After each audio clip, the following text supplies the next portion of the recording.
In geometry, any shape with four straight sides is called a quadrilateral. The name is simple. Quadri is Latin for four, and latus refers to sides. The most common quadrilateral is the rectangle. Usually, we define it by what we see on the outside, four straight edges with opposite sides of equal length, all meeting at crisp 90-degree corners. But there is a more reliable way to build a rectangle. Carpenters often use a specific technique to ensure a frame is perfectly square without ever measuring the outer corners.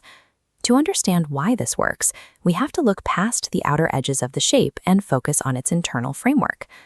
Two lines connecting opposite corners of a rectangle are called diagonals.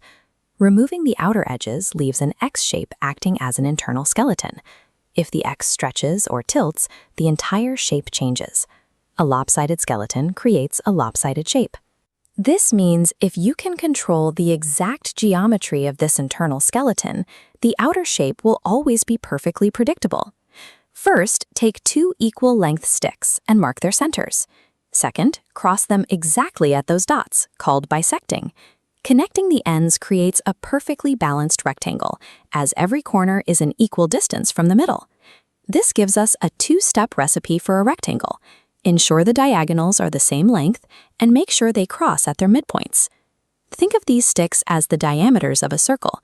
Because they are equal and centered, all four corners sit on the edge of that imaginary circle. In geometry, any angle drawn from the ends of a diameter to the circle's edge is exactly 90 degrees. This internal symmetry forces the outer corners to be perfect right angles.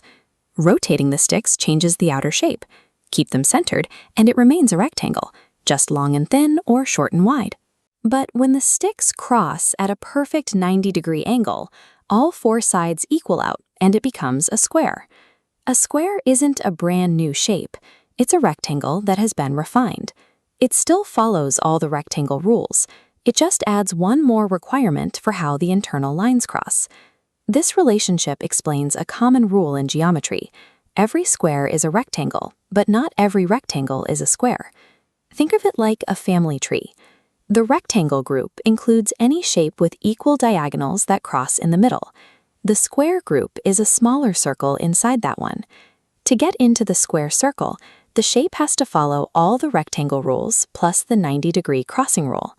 By looking at the internal structure, we can see how adding specific rules to the skeleton creates more specialized shapes. To identify a shape, look at its diagonals. If they are equal and cross in the middle, it's a rectangle. If they also cross at a 90-degree angle, like a perfect plus sign, it's a square. Here is a puzzle to think about. What happens if the two sticks still cross exactly at their midpoints, but one stick is much longer than the other? Geometry becomes much clearer when you stop memorizing names and start seeing how the internal lines determine the shape of everything outside.